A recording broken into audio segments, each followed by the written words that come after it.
আসসালামু আলাইকুম রহমতুল্লাহি ওবারাকাতু। বিএনপি এবং জামাতের যে দূরত্ব চলছে, এই দূরত্বটা আসলে কোথায় গিয়ে থামবে? আমি পূর্বের একটা ভিডিওতে বলেছিলাম জামাত এবং বিএনপির মধ্যে বিশ্বাসহীনতা আসলে কোথা থেকে, সেটা আপনাদেরকে বিস্তারিতভাবে ক্লিয়ার করার চেষ্টা করেছি।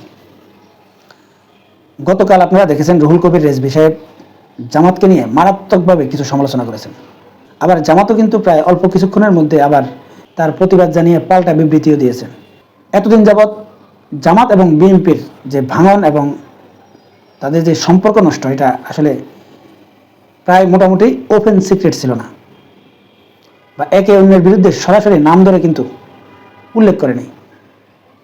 কিন্তু গতকাল রেজভী সাহেব সরাসরি জামাতকে ইঙ্গিত করে কয়েকটা অভিযোগ করেছেন।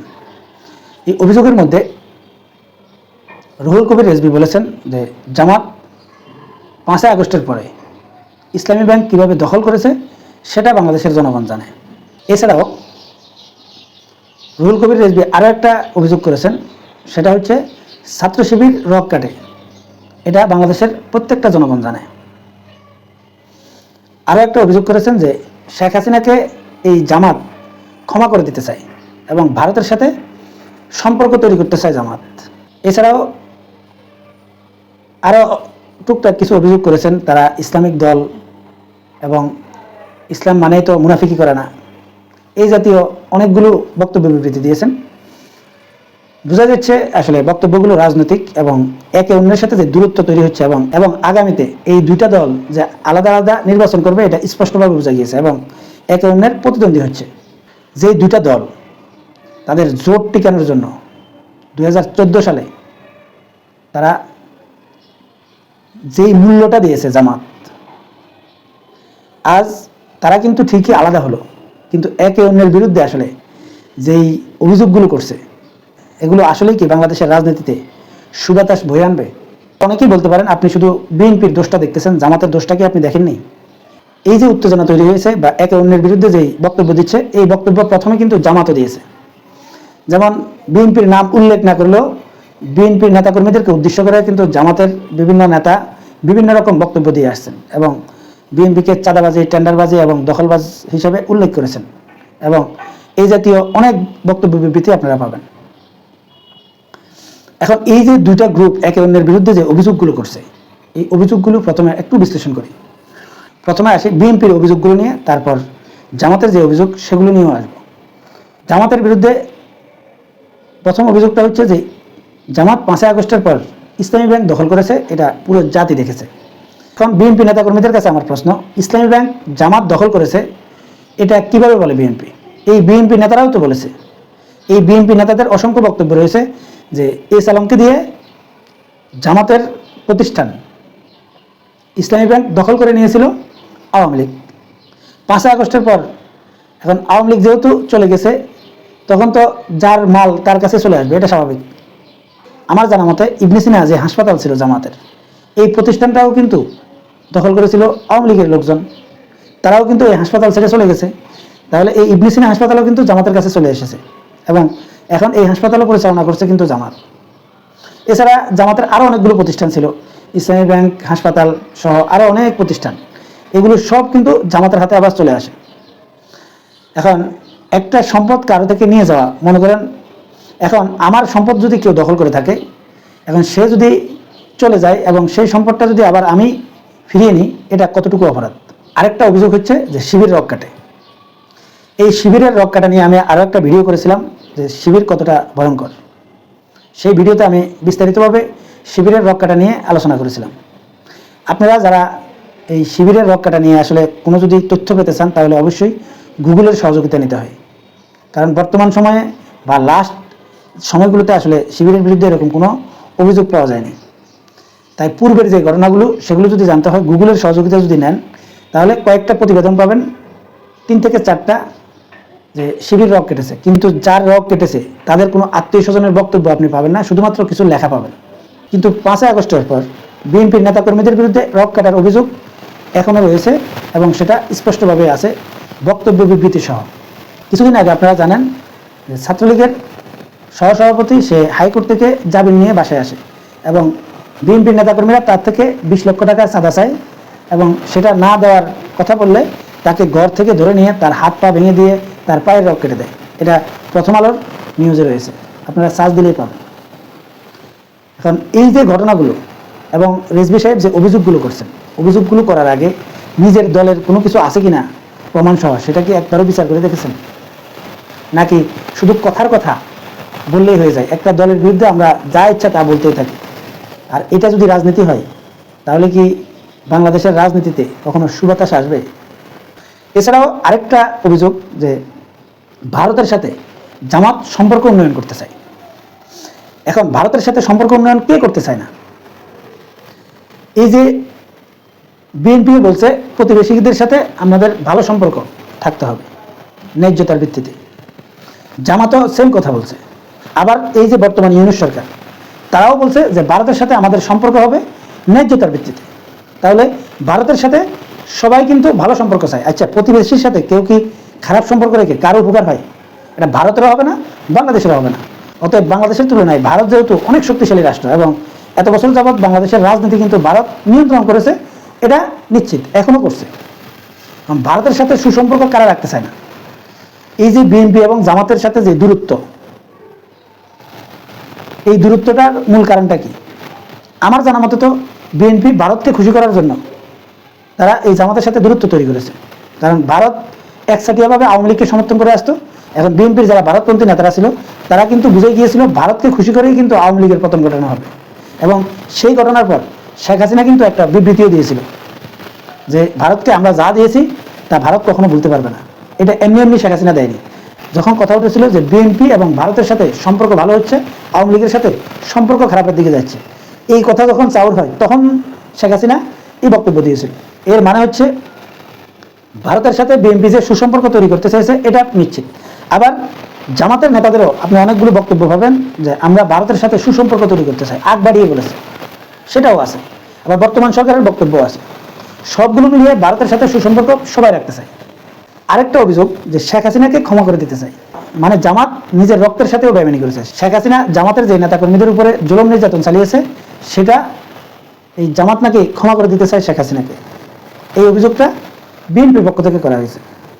এখন শেখ হাসিনাকে ক্ষমা করে দিতে চাই এরকম কোনো বক্তব্য আমি জামাতের পক্ষ থেকে এটা এখন পর্যন্ত শুনিনি। কিন্তু তারা আওয়ামী লীগকে সাধারণ ক্ষমা করে দিয়েছে, মানে দল হিসেবে। কিন্তু যারা অপরাধী তাদের কিন্তু বিচার হবে বলে উল্লেখ করেছিল জামাত।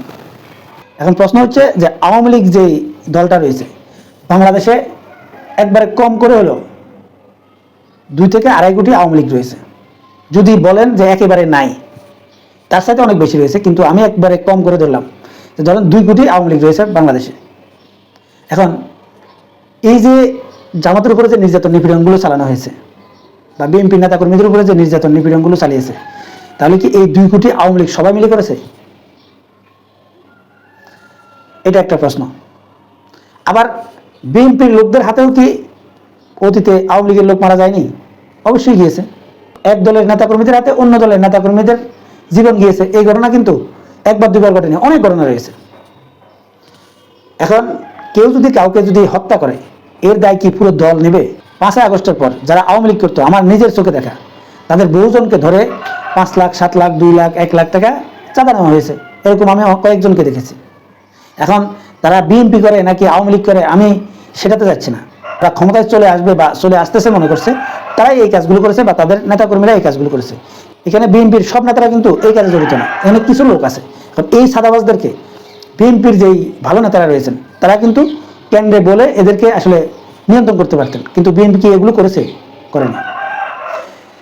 আবার জামাতের যেই নেতারা রয়েছেন এরা যে ঢালাওভাবে বিএনপিকে উল্লেখ করে মানে শুধুমাত্র বক্তব্য দিয়ে যাচ্ছেন যে বিএনপি একমাত্র চাঁদাবাজ, দখলবাজ, টেন্ডারবাজ, সেটা কিন্তু ঢালাওভাবে উল্লেখ করেছেন। অবশ্যই এই ঘটনাগুলো বিএনপির নেতাকর্মীদের শুনতে অবশ্যই ভালো লাগবে না। আমরা প্রতিবাদ করা এবং কোনো দলের পক্ষ থেকে কোনো নেতা সরাসরি বলা এক জিনিস না। অবশ্যই জামাত বিএনপিকে নিয়ে মন্তব্য করার আগে অবশ্যই ভাবা উচিত ছিল যে এই দলের প্রত্যেকটা নেতাকর্মী কিন্তু এই কাজগুলো করেনি। অতএব তাদের যেই হাইকমান্ড তারা চেষ্টাও করেছে, অনেককে বহিষ্কারও করেছে, কিন্তু তারা কন্ট্রোল করতে পারছে না। কিন্তু কন্ট্রোল করতে পারছে না কেন?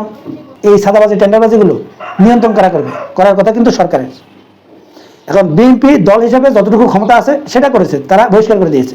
কিন্তু বর্তমান সরকার যারা আইন শৃঙ্খলা পরিস্থিতি নিয়ন্ত্রণ করে, তারা কি এই লোকগুলোকে ধরেছে? সেটা কেন বলছে না জামাত, বা সেটা কেন বলেনি? বর্তমান সরকারকে কেন নির্দেশনা দেয়নি যে এদেরকে আপনারা ধরেন? সরকারকে তো অনেক রকম আলটিমেটাম দেওয়া হয়, কিন্তু এই আলটিমেটামগুলো কেন দেওয়া হচ্ছে না? এটাও কি রাজনীতির একটা অংশ কিনা? এটা অবশ্যই সন্দেহ রয়েছে। আর শেখ হাসিনাকে বা আওয়ামী লীগকে ক্ষমা করার প্রসঙ্গে আমি মনে করি জামাত যে অবস্থান নিয়েছে এটা 100% সঠিক অবস্থান নিয়েছে। কারণ বাংলাদেশে অনেক বড় একটা দল হচ্ছে আওয়ামী লীগ। এখন আওয়ামী লীগের নেতাকর্মীরা যদি কোনো রকমের অপরাধ করে, তার দায় পুরো দলের আসবে না। এখন অনেক জায়গায় দেখা যায় যে বর্তমান সময়ে আওয়ামী লীগকে রাস্তায় নামতে দেওয়া হচ্ছে না, তাদের বক্তব্য বিবৃতিও কেউ প্রচার করছে না। মানে পুরো বাংলাদেশে আওয়ামী লীগকে অঘোষিতভাবে একটা নিষিদ্ধ করে রাখা হয়েছে। এখন যে দলটাকে এখনো নিষিদ্ধ করা হয়নি বা তাদের নামে অভিযোগ রয়েছে, সেটা কিন্তু এখনো বিচার হয়নি, বা অভিযোগগুলো প্রমাণিত হয়ে বিচার কার্য শেষ হওয়ার পর হয়তো বিভিন্ন লোকের বক্তব্য বিবৃতিকে নিষিদ্ধ করা যেতে পারে। কিন্তু ঢালাওভাবে কোনো অভিযোগ প্রমাণ না হওয়ার আগে তাদের বক্তব্য বিবৃতি প্রচার করাও নিষিদ্ধ করা হচ্ছে। কারণ ন্যায় বিচার যদি প্রতিষ্ঠা করতে হয়, তাহলে শুধু নিজের দিকটা দেখলে হবে না, অন্যেরগুলিও দেখতে হবে। এবং আমার কাছে কেন মনে হচ্ছে যে রুহুল কবির রিজভীর একটা বক্তব্য আমার কাছে সঠিক মনে হচ্ছে, যে সবাই গোলাপানিতে মাছ শিকার করার চেষ্টা করছে, এটা শিওর। কারণ আমি দেখেছি বিএনপির নেতাকর্মীদের বিরুদ্ধে শুধু টেন্ডারবাজি, সাদাবাজি, দখলবাজির অভিযোগ করা হচ্ছে। কিন্তু বিএনপি তো এখন সরকারে নেই, প্রশাসন বিএনপির হাতে নেই, প্রশাসন পরিচালনা করে সরকার। এখন যদি এগুলো বন্ধ করতে না পারে, এবং বিএনপির যেসব নেতাকর্মীরা এইসব অপকর্ম করে তাদের বিরুদ্ধে অ্যাকশন কারা নেবে, তাদেরকে অ্যারেস্ট করা, তাদেরকে বিচারের আওতায় আনা, এগুলো কারা করবে? পুলিশ বা বর্তমান সরকার করবে। কিন্তু সেটার বিরুদ্ধে কোনো কথা না বলে শুধুমাত্র ঢালাওভাবে বিএনপির দিকে এই দোষগুলো চাপিয়ে দেওয়া। আবার আমি এই বর্তমান রাজনীতির একটা জিনিস দেখতেছি, যে বিএনপি বলছে যে আওয়ামী লীগকে নিষিদ্ধ করা যাবে না, ছাত্ররা বলছে আওয়ামী লীগকে নিষিদ্ধ করতে হবে, জামাতও বলছে কোনো রাজনৈতিক দলকে নিষিদ্ধ করার পক্ষে তারা না। বিএনপির পক্ষ থেকে বলা হয় যে গণতন্ত্রের জন্য কোনো দলকে নিষিদ্ধ করা যাবে না। তাহলে যদি গণতন্ত্রের জন্য যদি কোনো দলকে নিষিদ্ধ করা না যায়, তাহলে বাংলাদেশে বিএনপি সমাবেশ করছে, জামাত সমাবেশ করছে, তারপরে ছাত্ররা সমাবেশ করছে, তাহলে জাতীয় পার্টি এবং আওয়ামী লীগ কেন সমাবেশ করতে পারছে না? তাহলে গণতন্ত্রের জন্য যদি আওয়ামী লীগকে নিষিদ্ধ করা না হয়,